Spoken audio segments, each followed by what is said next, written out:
6-ാം അധ്യായം 18-ാം വാക്യം. അവിടെ ഇങ്ങനെ എഴുതിയിരിക്കുന്നു, ഞാൻ സകല വായിച്ചാട്ട് യെശയ്യാ പ്രവചനം 66:18. ഞാൻ അവരുടെ പ്രവൃത്തികളെയും വിചാരങ്ങളെയും അറിയുന്നു.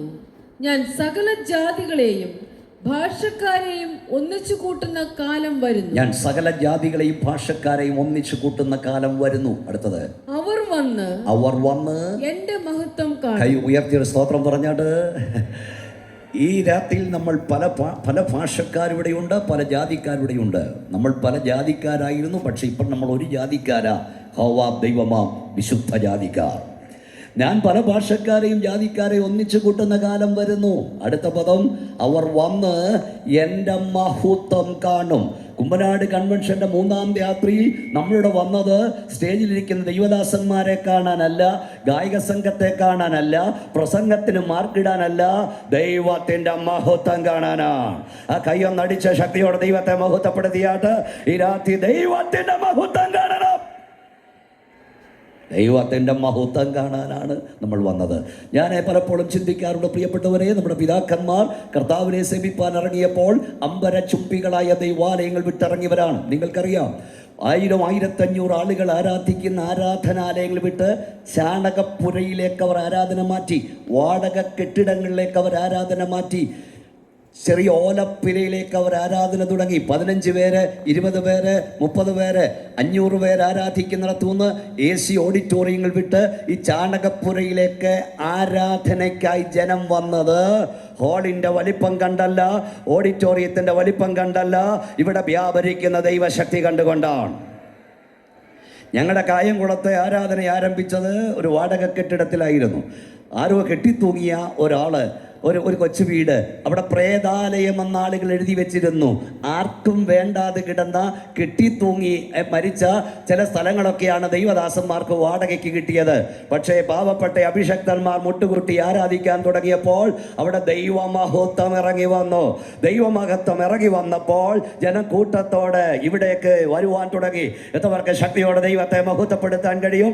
ഇന്ന് രാത്രിയിൽ ഗ്രൗണ്ടിൽ വന്ന ദൈവത്തിന്റെ അഭിഷക്തന്മാരോട് ഞാൻ പറയാം, ദൈവമഹത്വം നീ ആരാധിക്കുന്നിടത്ത് ഇറങ്ങി വന്നാൽ, ഹോൾ ഇല്ലെങ്കിലും ഓഡിറ്റോറിയം ഇല്ലെങ്കിലും പാഴ്സനേജ് ഇല്ലെങ്കിലും ദൈവമഹത്വം ഉള്ളിടത്തേക്ക് ജനം വന്നുകൊണ്ടിരിക്കും. Praise the Lord. ഇന്ന് പലപ്പോഴും നമുക്ക് വലിയ ഓഡിറ്റോറിയങ്ങൾ ലഭിച്ചു, വലിയ ഹാളുകൾ ലഭിച്ചു, വലിയ പാഴ്സനേജും പാരിഷ് ഹാളും ലഭിച്ചു. പക്ഷേ അന്നത്തെ ദൈവശക്തി നഷ്ടപ്പെട്ടു പോയി. അന്ന് ആത്മാക്കൾ വിടുവിക്കപ്പെട്ടതുപോലെ, അന്ന് ആത്മാക്കൾ രക്ഷിക്കപ്പെട്ടതുപോലെ, അന്ന് കൂട്ടസ്നാനം നടന്നതുപോലെ ഇന്ന് നടക്കുന്നില്ലെങ്കിൽ അതിൻ്റെ അർത്ഥം ദൈവമഹത്വം വെളിപ്പെടുന്നില്ല. മുമ്പേ ഓർപ്പിച്ചതുപോലെ നഷ്ടപ്പെട്ട ദൈവമഹത്വം മടങ്ങി വരുവാൻ നമുക്ക് ദൈവത്തോട് പ്രാർത്ഥിക്കാം. ദൈവം തൻ്റെ മഹത്വം വെളിപ്പെടുന്നതിലേക്ക് ആളുകൾ ഒഴുകിയെത്തും. ദൈവത്തിൻ്റെ മഹത്വം നമ്മുടെ സഭകളിൽ വെളിപ്പെടാൻ പ്രാർത്ഥിക്കണം. ഈ ഹാളുകളൊക്കെ ഉദ്ഘാടനം ചെയ്യുമ്പോൾ ഞാൻ സാധാരണ പറയാറുണ്ട്, പണ്ട് നമുക്ക് ഹാളുകൾ ഇല്ലായിരുന്നു, പക്ഷേ ദൈവത്തെ ആരാധിക്കാൻ ആളുകൾ ഉണ്ടായിരുന്നു. സഹോദരം, ഇപ്പം നമുക്ക് ഇഷ്ടം പോലെ ഹാളുകളുണ്ട്, പക്ഷേ അതിനകത്തിരിക്കാൻ പലയിടത്തും ആളുകളില്ല. നമ്മുടെ ഹാളുകൾ ആളുകളെ കൊണ്ട് നിറയണമെങ്കിൽ പരിശുദ്ധാത്മാവിൻ്റെ ശക്തി വെളിപ്പെടണം.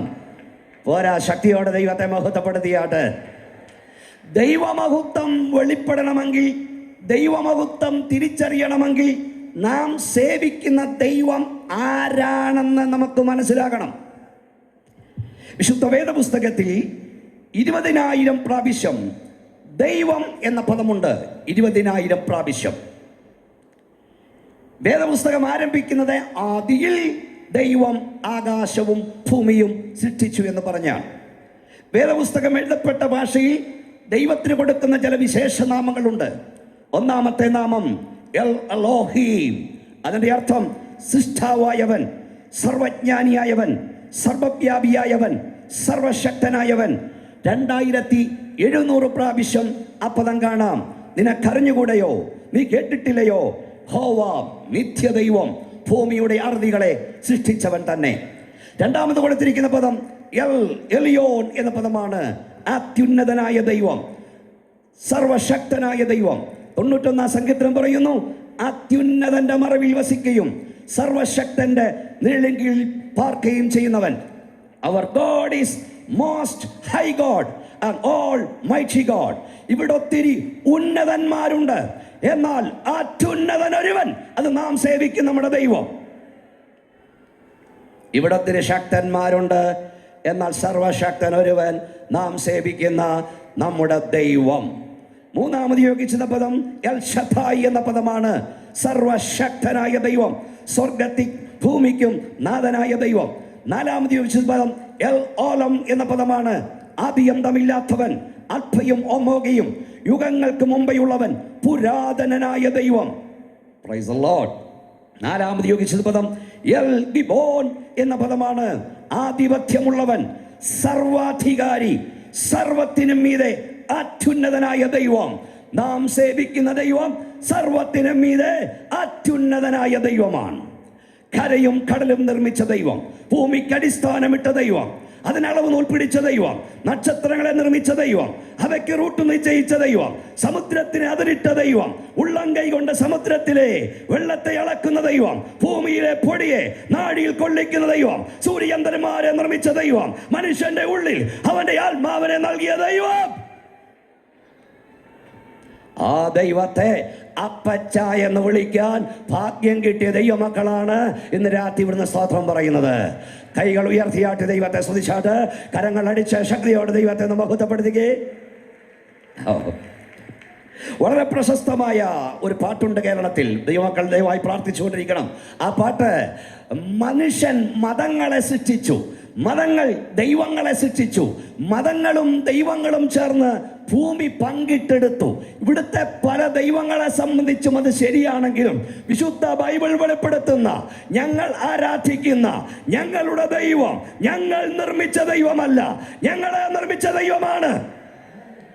വിശുദ്ധ ബൈബിൾ വെളിപ്പെടുത്തുന്ന, ഞങ്ങൾ ആരാധിക്കുന്ന ഞങ്ങളുടെ ദൈവം ഞങ്ങൾ സൂക്ഷിക്കുന്ന ദൈവമല്ല, ഞങ്ങളെ സൂക്ഷിക്കുന്ന ദൈവമാണ്. വിശുദ്ധ ബൈബിൾ വെളിപ്പെടുത്തുന്ന, ഞാൻ ആരാധിക്കുന്ന എന്റെ ദൈവം എന്റെ ദാനം കൊണ്ട് ജീവിക്കുന്നവനല്ല, എനിക്ക് ദാനമായി സകലം തന്ന ദൈവമാണ്.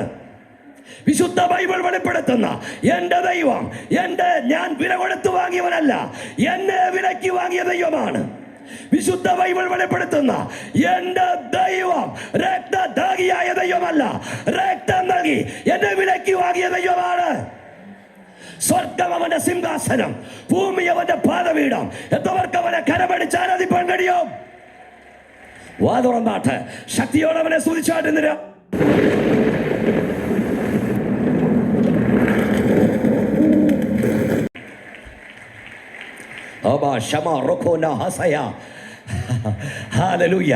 മനുഷ്യന്റെ സാന്നിധ്യം അവനെ അശുദ്ധനാക്കുന്നില്ല, എന്നാൽ അവന്റെ സാന്നിധ്യം മനുഷ്യനെ ശുദ്ധനാക്കി മാറ്റുന്നു. അവന് സ്ത്രീ പുരുഷ വ്യത്യാസമില്ല, അവന് വലിപ്പച്ചെരുപ്പമില്ല, അവന് കറുത്തവനെന്നോ വെളുത്തവനെന്നോ വ്യത്യാസമില്ല. ഒന്നുകൂടെ ദൈവത്തെ സ്തുതിപ്പാൻ കഴിയുമോ? ഈ ദൈവത്തെ സേവിപ്പാൻ കഴിയത് എത്ര വലിയ ഭാഗ്യമാണ്. ഒന്ന് കൈയടിച്ച് സന്തോഷത്തോടെ സ്തോത്രം പറഞ്ഞാട്, ശക്തിയോടെ സ്തോത്രം പറഞ്ഞാട്. സൂര്യനേക്കാൾ 15 ലക്ഷം മടങ്ങ് വലിപ്പമുള്ള ഭൂമിയേക്കാൾ 15 ലക്ഷം മടങ്ങ് വലിപ്പമുള്ള സൂര്യൻ, അതായത് ഭൂമിയെ പോലെയുള്ള 15 ലക്ഷം ഭൂമിമാരെ ഒരു സൂര്യഗോളത്തിൽ കൊള്ളിക്കും.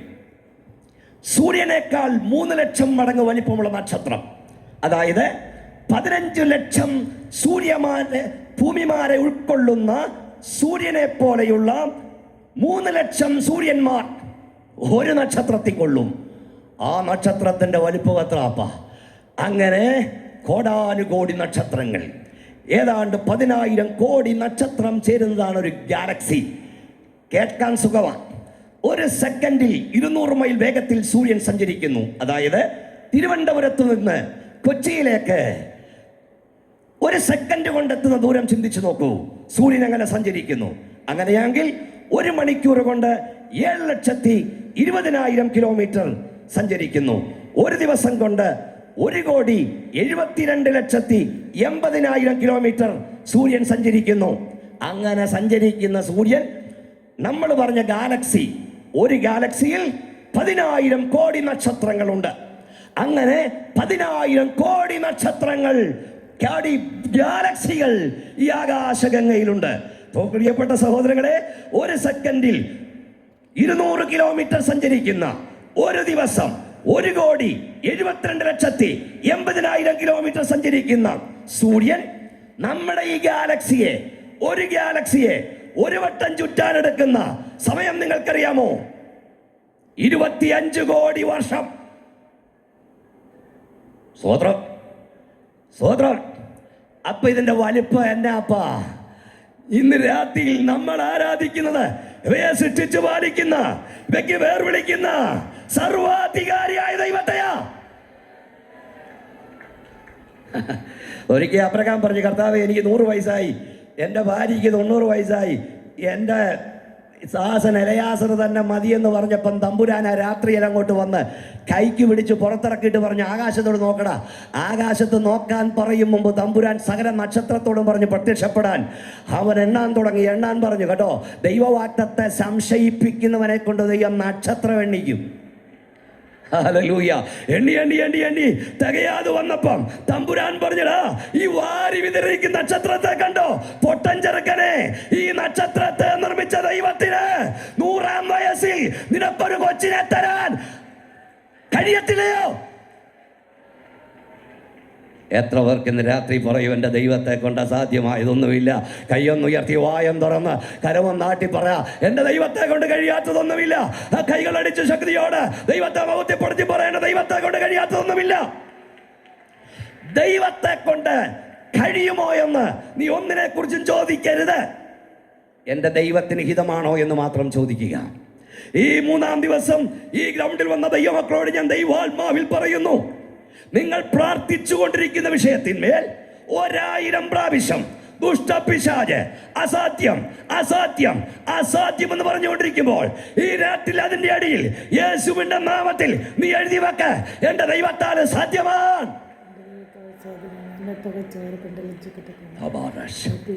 എൻ്റെ ദൈവത്താൽ സാധ്യമാണ്. ലോകം മുഴുവൻ അസാധ്യമെന്ന് പറയുമ്പോൾ നീ പറയണ ദൈവത്താൽ സാധ്യമാണ്.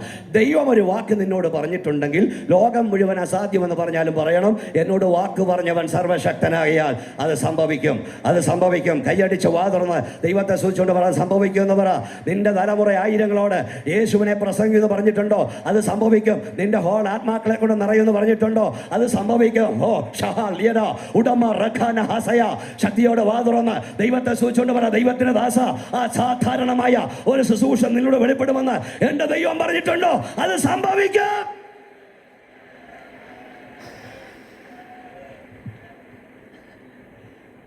വളരെ പ്രധാനപ്പെട്ട ചില കാര്യങ്ങൾ പറഞ്ഞ് എന്റെ പ്രഭാഷണം ഞാൻ അവസാനിപ്പിക്കാം. നമ്മൾ വിചിന്തനം ചെയ്തുകൊണ്ടിരിക്കുന്ന വേദഭാഗം ലാസറിനെ കുറിച്ചാണല്ലോ. വിശ്വസിച്ചാൽ നീ ദൈവത്തിന്റെ മഹത്വം കാണും. ഇവിടെ എനിക്ക് മുമ്പേ ദൈവദാസൻ പറഞ്ഞു, ഈ ലാസർ കർത്താവിന് പ്രിയനവനായിരുന്നു. യേശു സ്നേഹിച്ച വീടായിരുന്നു. യേശു സ്നേഹിച്ച വീട്ടിൽ കഷ്ടത, യേശു സ്നേഹിച്ച വീട്ടിൽ രോഗം, യേശു സ്നേഹിച്ച വീട്ടിൽ മരണം. ഇന്ന് രാത്രി ഗ്രൗണ്ടിൽ വന്ന ദൈവവേദനയെ, നിന്റെ ജീവിതത്തിലെ കഷ്ടതകൾ ദൈവം നിന്നെ സ്നേഹിക്കുന്നില്ല എന്ന് തെളിവല്ല. ഒരു തിയോളജിയുണ്ട്, കഷ്ടതയെല്ലാം പിശാചിൽ നിന്ന് അനുഗ്രഹമെല്ലാം ദൈവം. നോ, ക്രിസ്തുവിൽ വിശ്വസിക്കുവാൻ മാത്രമല്ല, അവന് വേണ്ടി കഷ്ടം അനുഭവിപ്പാനും വരം നൽകിയിരിക്കുന്നു.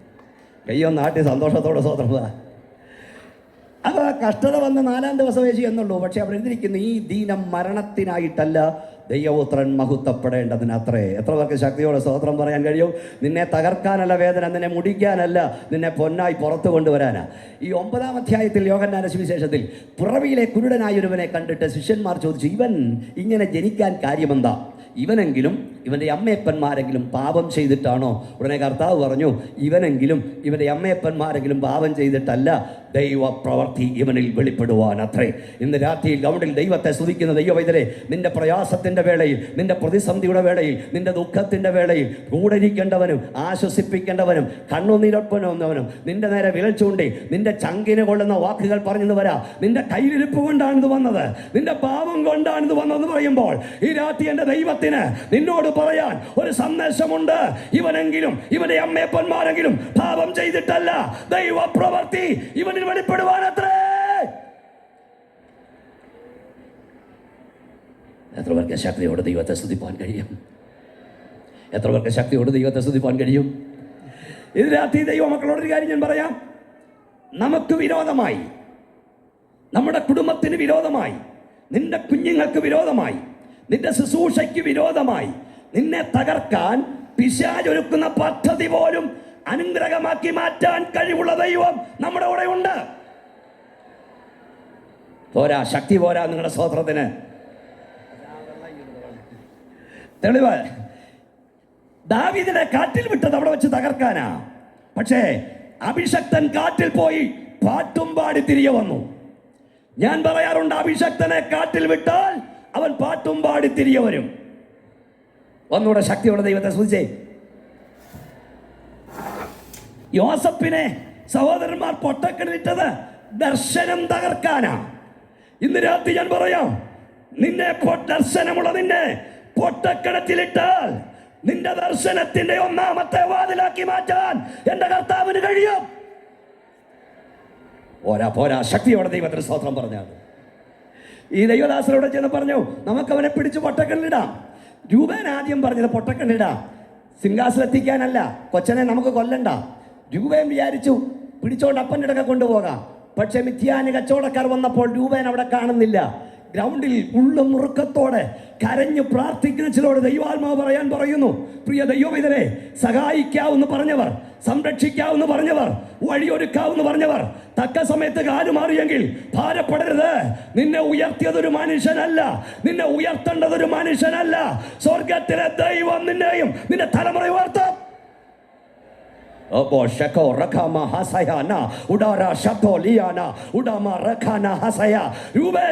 നീ കാലുമാറിയ നന്നായി. ചിലരൊക്കെ കാലുമാറിയെന്ന് വരാം, ചിലരൊക്കെ കൈവിട്ടെന്ന് വരാം. ഭാരപ്പെടരുത്.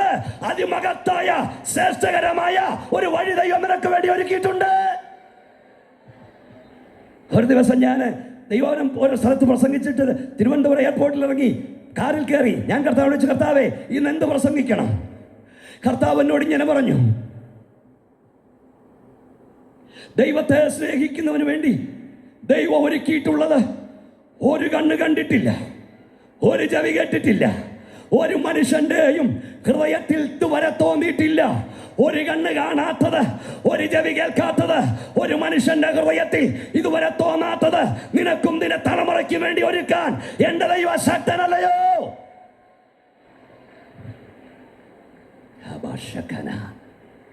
മിദ്യാന കച്ചവടക്കാർ വന്നപ്പോൾ രൂപേൻ അവിടെ ഇല്ല. തമ്പുരാൻ രൂപേനെ മാറ്റി.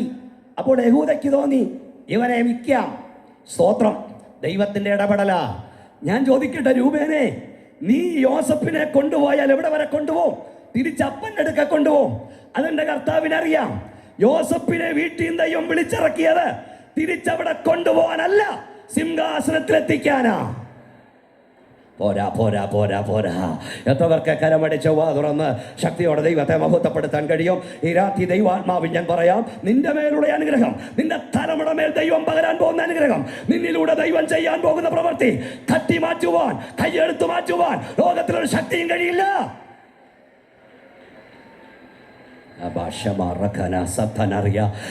യോസഫ് തന്റെ 2 മക്കളെ കൊണ്ടുവന്ന്, എല്ലാവരും ഒന്ന് പ്രാർത്ഥിച്ചുകൊണ്ട് ഞാൻ കൃത്യസമയം നിർത്താം. യോസഫ് തന്റെ മക്കളെ കൊണ്ടുവന്ന് കൈ അവിടെ വെച്ചു. വലത് കൈക്ക് നേരെ എഫ്രൈമിനെയും ഇടത് കൈക്ക് നേരെ മനസ്സേയും വെച്ചു.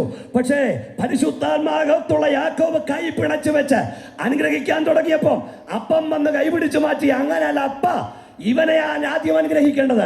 അപ്പൊ യാക്കോബ് പറഞ്ഞു, എനിക്കറിയാം മോനെ, എനിക്കറിയാം ഇവനും ഒരു ജാതിയാകും, പക്ഷെ ഇവൻ അവനേക്കാൾ വലുതാകും. ഈ രാത്രി ഒന്നുകൂടെ പറയുന്നു, നിന്റെ മേൽ ദൈവം പകർന്ന അഭിഷേകം, നിന്റെ മേൽ ദൈവം പകർന്ന കൃപ, നിന്റെ തലമുറ മേൽ ദൈവം തരുന്ന അനുഗ്രഹം തട്ടി മാറ്റുവാൻ ഒരു ശക്തിയും കഴിയില്ല. ഒന്നുകൂടെ കൈകൾ അടിച്ച ശക്തിയോടെ ദൈവത്തിന് സ്തോത്രം പറയാം. നിനക്കെതിരായി ചെയ്യുന്നതും അനുഗ്രഹമാക്കി മാറ്റാൻ ദൈവത്തിന് കഴിയും. കൈയൊന്ന് ഉയർത്തിപ്പിടിച്ച് പിശാച് കേൾക്കെ ഇന്ന് രാത്രി വിളിച്ചു പറ, ദൈവത്തെ സ്നേഹിക്കുന്നവർക്ക്, നിർണയപ്രകാരം വിളിക്കപ്പെട്ടവർക്ക് തന്നെ സകലവും ദൈവം നന്മയ്ക്കായി കൂടി വ്യാപരിപ്പിക്കും. ഇന്ന് നന്മയല്ലെന്ന് തോന്നുന്നതും നന്മയാക്കാൻ കഴിവുള്ള ദൈവം ഈ രാത്രി ഇവിടെയുണ്ട്. വിശ്വസിക്കുന്നവർ ഒരിക്കൽ കൂടെ ശക്തിയോടെ ദൈവത്തെ സ്തുതിച്ചാണ്.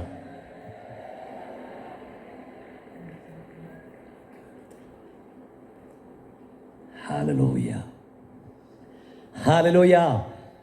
ശക്തിയോട് സ്തോത്രം പറഞ്ഞേ. ദോഷത്തിനായി ചെയ്ത് നന്മയാക്കാൻ നമ്മുടെ കർത്താവിന് കഴിയും. മോശയെ വെള്ളത്തിലിട്ടപ്പോൾ സ്തോത്രം, ഫറവോന്റെ പുത്രി വരുമെന്ന് ചിന്തിച്ചല്ല ഇട്ടത്, ചീങ്കണ്ണികളുടെ നടുവിലേക്കായി ഇട്ടത്. ചീങ്കണ്ണി തിന്നില്ലെങ്കിൽ ഫറവോന്റെ പുത്രി കൊല്ലണം, ഇതായിരുന്നു അവന്റെ പദ്ധതി. സ്തോത്രം. എന്നിട്ട് പെങ്ങൾ നോക്കിക്കുക, അവൻ എന്ത് ഭവിക്കും? നിങ്ങൾ കൂടെ കൂടെ കേട്ട ദൂതാണെങ്കിലും ഒന്നുകൂടെ പരിശുദ്ധാത്മ പറയുന്നു, നിനക്കെന്ത് ഭവിക്കും, നിന്റെ കുടുംബത്തിന് എന്ത് ഭവിക്കും, നിന്റെ കുഞ്ഞുങ്ങൾക്ക് എന്ത് ഭവിക്കുമെന്ന് കാത്തു നിൽക്കുന്ന നടുവിൽ ഒരത്ഭുതം ദൈവം ചെയ്യും.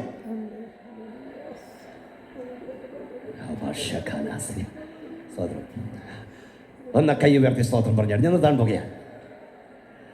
യേശു സ്നേഹിച്ച വീട്ടിൽ കഷ്ടത ആ ദൈവനാമ മഹത്വത്തിന് വേണ്ടിയായിരുന്നു. 4-ാം ദിവസം വെച്ച് ചെന്നു. എന്താ 4-ാം ദിവസം ചെല്ലാൻ കാരണം? യഹൂദന്മാരുടെ ഒരു വിശ്വാസമുണ്ട്, മരിച്ചൊരാളുടെ ആത്മാവ് 3 ദിവസം കറങ്ങും. 3 ദിവസത്തിൽ കർത്താവ് എന്നാ പറയാ, അതിപ്പോൾ അതിശയമൊന്നുമില്ല. ആത്മാവ് കറങ്ങിക്കൊണ്ടിരുന്നു, വന്നു കയറിയെന്നേ ഉള്ളെന്ന്. അതുകൊണ്ട് സാധ്യതയുടെ 3 ദിവസം പിന്തള്ളി ആ സാധ്യതയുടെ 4-ാം ദിവസം എൻ്റെ കർത്താവ് ഇറങ്ങിച്ചെന്നു.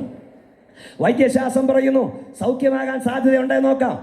ഡോക്ടർമാർ പറയുന്നു തലമുറയുണ്ടാകാൻ സാധ്യതയുണ്ടെന്ന് നോക്കാം. നിന്റെ അമ്മാച്ചൻ പറയുന്നു ജോലി കിട്ടാൻ സാധ്യത ഉണ്ടെങ്കിൽ നോക്കാം. എന്നാൽ ഇന്ന് രാത്രി എൻ്റെ കർത്താവ് പറയുന്നു ഒരു സാധ്യതയും ഇല്ലെങ്കിലും ഞാൻ നിനക്ക് വേണ്ടി അത്ഭുതങ്ങളെ ചെയ്യാം. പോരാ, ശക്തിയോടെ ദൈവത്തെ മഹത്വപ്പെടുന്നു. 2 കാര്യങ്ങൾ പറഞ്ഞ് പ്രാർത്ഥിക്കട്ടെ. 1, ദൈവത്തിന്റെ അഭിഷക്തനായ യോബ് മനുഷ്യനാലും ദൈവത്താലും ദൂതന്മാരാലും നല്ല സാക്ഷ്യം കൈക്കൊണ്ടവൻ, ഭക്തനെന്ന സാക്ഷ്യം പ്രാപിച്ചവൻ. എല്ലാവരും സാക്ഷ്യം പറഞ്ഞു, അവൻ്റെ ഭാര്യയും പറഞ്ഞു അവൻ ഭക്തനാ. എല്ലാ സാക്ഷിയും എവിടെ നിന്നും കിട്ടും, പക്ഷെ സ്വന്തം ഭാര്യയുടെ സാക്ഷ്യമാണ് ഏറ്റവും വലിയ സാക്ഷ്യം. അവളും പറഞ്ഞു ഭക്തനാന്ന്. ഒരു കാര്യം ഞാൻ പറഞ്ഞേക്കാം, ലോകത്തിലാരും നീ ഒരു ഭക്തനാണെന്ന് പറഞ്ഞില്ലെങ്കിലും നിന്റെ കണ്ണടയും മുമ്പ്, നീ ലോകത്തോട് യാത്ര പറയും മുമ്പ് നിന്റെ തലമുറ പറയണം എൻ്റെ പപ്പ ഒരു ഭക്തനായിരുന്നെന്ന്, എൻ്റെ മമ്മി ഒരു ദൈവഭക്തയായിരുന്നെന്ന്. എത്ര പേർക്ക് സന്തോഷത്തോടെ കയ്യൊന്നടിച്ച് സ്തോത്രം പറയാം. അതാ വലിയ സർട്ടിഫിക്കറ്റ്, ഭക്തൻ എന്നുള്ള സർട്ടിഫിക്കറ്റ്. അയ്യോബ് എല്ലാം നഷ്ടപ്പെട്ടു, അവസാനം അവൻ മുഖം കിരിച്ചിരിക്കുകയാണ്. 2 കാര്യം അവനോട് ദൈവം പറഞ്ഞു. 1, യോബേ ഇത് ശ്രദ്ധിച്ചു കൊള്ളുക, മിണ്ടാതിരുന്ന് ദൈവത്തിൻ്റെ അത്ഭുതങ്ങളെ കാണുക. ഈ രാത്രി ആരോടൊക്കെയോ ഗ്രൗണ്ടിൽ വന്ന ദൈവമക്കളോട് പറയുന്നു, എല്ലാം പ്രതികൂലമാണോ, ഭാരപ്പെടണ്ട, മിണ്ടാതിരുന്ന് ദൈവത്തിൻ്റെ അത്ഭുതങ്ങളെ കാണുക. 2, മുഖം കുനിച്ചിരിക്കുന്ന യോബിൻ്റെ അരികിൽ വന്ന് ദൈവരാൻ പറഞ്ഞു, യോബേ ഇനിയും ഞാൻ നിന്റെ വായിൽ ചിരി തരും, ഇനിയും നിന്റെ വായിൽ ഞാൻ ഉല്ലാസഘോഷം കൊണ്ട് നിറയ്ക്കും. മക്കൾ പോയി, ആരോഗ്യം പോയി, സമ്പത്ത് പോയി, ഭാര്യയും നഷ്ടപ്പെട്ടു, എല്ലാം നഷ്ടപ്പെട്ടു. മുഖം കുനിച്ച് യോബിരിക്കുമ്പോൾ തമ്പുരാൻ വന്ന് പറഞ്ഞു, സാത്താൻ പറഞ്ഞു, ഇനിയും നിന്റെ തല ഉയരത്തില്ല, ഇനിയും നീ ചിരിക്കത്തില്ല, നീ ഇനി ആർപ്പിടത്തില്ല. പക്ഷെ തമ്പുരാൻ വന്ന് പറഞ്ഞു, യോബേ ഇനിയും ഇനിയും ഇനിയും ഇനിയും ഞാൻ നിന്റെ വായിൽ ചിരി തരും, ഇനിയും ഞാൻ നിന്റെ വായിൽ ആർപ്പ് തരും. ഓ ബാഷഖാന, നീ ഇനി ചിരിക്കത്തില്ല, നീ ഇനി ആർപ്പിടത്തില്ല, നീ ഇനി സന്തോഷിക്കത്തില്ലെന്ന് പിശാച് പറയുന്നെങ്കിൽ യേശുവിന്റെ അധികാരമുള്ള നാമത്തിൽ ഈ രാത്രി ഞാൻ നിന്നോട് പറയുന്നു, ഇനിയും ഇനിയും ദൈവം നിന്റെ വായിൽ ചിരി തരും, ഇനിയും അവൻ നിന്റെ വായിൽ ആർപ്പ് തരും. എത്ര പേർക്ക് അക്കാരമാട്ടി സ്തോത്രം പറയാൻ കഴിയും? 2, യോബെല്ലാം നഷ്ടപ്പെട്ട് കഴിഞ്ഞപ്പോൾ തമ്പുരാനോട് പറഞ്ഞു, കർത്താവേ എൻ്റെ വീണ്ടെടുപ്പുകാരൻ ജീവിക്കുന്നു, ഞാൻ അവനെ കാണും, അന്യനല്ല, സ്വന്തം കണ്ണാൽ ഞാൻ അവനെ കാണും, ഞാൻ അവൻ ഒടുവിൽ പൊടിമേൽ നിൽക്കും. എല്ലാം നഷ്ടപ്പെട്ടെങ്കിലും എൻ്റെ വീണ്ടെടുപ്പുകാരൻ നഷ്ടമായിട്ടില്ല. ഒന്ന് സന്തോഷത്തോട് സ്തോത്രം പറഞ്ഞു. അങ്ങേറ്റം മുതൽ യോബ് പറഞ്ഞതിൻ്റെ അർത്ഥം ഇതാ, പച്ചാ മതി, മക്കൾ പോയി, സമ്പത്ത് പോയി, എല്ലാം പോയി, എനിക്ക് ഇനി നിൻ്റെ അടിയിൽ വരണം, എനിക്കെൻ്റെ അപ്പച്ചനെ കാണണം, എനിക്കെൻ്റെ പ്രാണപ്രിയനെ കാണണം. അവൻ പറഞ്ഞത് എൻ്റെ അപ്പച്ചനെ എനിക്ക് കാണണം, എനിക്ക് മുഖാമം എൻ്റെ പ്രാണപ്രിയനെ കാണണം. തമ്പുരാൻ ഇങ്ങോട്ട് ഇറങ്ങി വന്ന് പറഞ്ഞു, മോനെ നിൻ്റെ ആഗ്രഹം എനിക്കറിയാം, എൻ്റെ അരികിൽ വരാനാ. പക്ഷേ എൻ്റെ പ്ലാൻ നിന്നോട് പറയട്ടെ, നിന്നെ ഞാൻ എൻ്റെ അരികിൽ കൊണ്ടുവരും മുമ്പ് നിന്നെ നിന്ദിച്ചവൻ്റെ നടുവിൽ, നിന്നെ ആക്ഷേപിച്ചവൻ്റെ നടുവിൽ, നിന്നെ അപമാനിച്ചവൻ്റെ നടുവിൽ, നിൻ്റെ ഭക്തിയെ ചോദ്യം ചെയ്യുന്നതിൻ്റെ നടുവിൽ നീ ഒരു ഭക്തനാണെന്ന് തെളിയിച്ചിട്ട് മാത്രമേ ഞാൻ എൻ്റെ അടുക്കൽ കൊണ്ടുവരികയുള്ളൂ. കരയുന്ന ദൈവവേദനെ, പ്രാർത്ഥിക്കുന്ന ദൈവവേദനെ, നിന്നെ ആരൊക്കെ അപമാനിച്ചോ, നിന്നെ ആരൊക്കെ ആക്ഷേപിച്ചോ, ആരൊക്കെ നിന്നെ നിന്ദിച്ചോ, ആരൊക്കെ നിന്റെ തലയിൽ കയറി ഓടിയോ, അവന്റെ മുമ്പിൽ വെച്ച് നീ ഒരു ഭക്തനാണെന്ന് തെളിയിച്ചിട്ട് മാത്രമേ എന്റെ ദൈവം നിന്നെ കൊണ്ടുപോകുകയുള്ളൂ. വിശ്വസിക്കുന്നെങ്കിൽ കയ്യൊന്നടിച്ച് ശക്തിയോടെ ദൈവത്തെ സ്തുതിച്ചാട്ടെ. എല്ലാവരും അധരങ്ങൾ ചലിപ്പിച്ച് ശക്തിയോടെ സ്തോത്രം പറയൂ. ഒരു കാര്യം ഇവിടെ, 23 വർഷം യാക്കോബിനെ ലാബാൻ കളിപ്പിച്ചു കൊണ്ടിരുന്നു. യാക്കോബ് പറഞ്ഞു 10 പ്രാവശ്യം നീ എൻ്റെ അവകാശം മാറ്റി.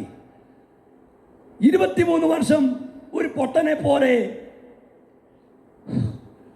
ഒരു മണ്ടനെ പോലെ യാക്കോബ് മുഴുവൻ സഹിച്ചു കൊണ്ടിരുന്നു. 23-ാം വർഷം തമ്പുരാൻ പറഞ്ഞു, മോനെ മതി, നീ നിന്റെ സ്വന്തം നാട്ടിലേക്ക് പോകാൻ പറഞ്ഞു.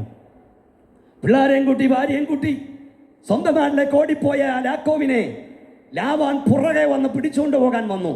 വീട്ടിൽ പോയി വായിച്ചാൽ മതി. ആ മരുഭൂമിയിൽ യാത്രയിൽ വഴിയിൽ വെച്ച് തമ്പുരാൻ ഇറങ്ങി വന്നു. തമ്പുരാൻ പറഞ്ഞു, ലാബാനോട് തൊട്ടുപോകരുത്, നിനക്ക് വേണ്ടി ഇറങ്ങി വരുന്നൊരു ദൈവമുണ്ട്, നിനക്ക് വേണ്ടി അധികാരിയോട് കൽപ്പിക്കുന്ന ഒരു ദൈവമുണ്ട്, നിനക്ക് വേണ്ടി പ്രകൃതിയോട് കൽപ്പിക്കുന്ന ഒരു ദൈവമുണ്ട്, തൊട്ടുപോകരുത്.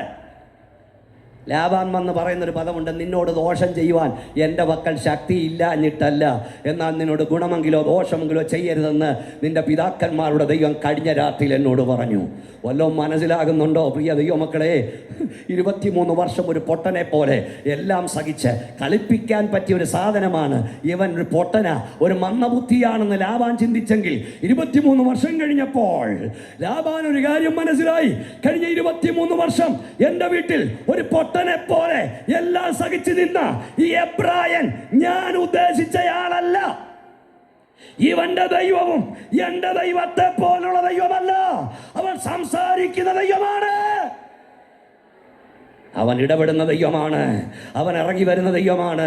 ഇന്ന് രാത്രി ഗ്രൗണ്ടിൽ ചിലരോട് ഞാൻ പറയുന്നു, വർഷങ്ങളായി നീ അനുഭവിക്കുന്ന നിന്ദകൾ, നീ അനുഭവിക്കുന്ന ആക്ഷേപങ്ങൾ, ഒരു പൊട്ടനെ പോലെ നീ സഹിക്കുന്ന അന്യായങ്ങൾ, ഇതിന് മറുപടി പറയുവാൻ എൻ്റെ ദൈവം ഇറങ്ങി വരാൻ പോകുന്നു. യേശുവിൻ്റെ നാമത്തിൽ പറയുന്നു, നീ ആരാണെന്ന്, നീ സേവിക്കുന്ന ദൈവം ആരാണെന്ന് എൻ്റെ ദൈവം വെളിപ്പെടുത്താൻ പോകുന്നു. ഉറങ്ങുകയാണോ ദൈവദാസന്മാരെ?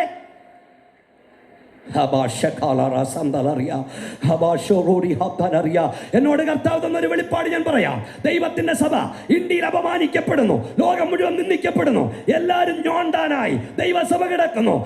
രാത്രി യേശുവിന്റെ നാമത്തിൽ ഞാൻ പറയുന്നു, ദൈവസഭ ആരാണെന്ന്, സഭയുടെ ഉടമസ്ഥൻ ആരാണെന്ന് ദൈവം വെളിപ്പെടുത്താൻ ഇറങ്ങി വരാൻ പോകുന്നു.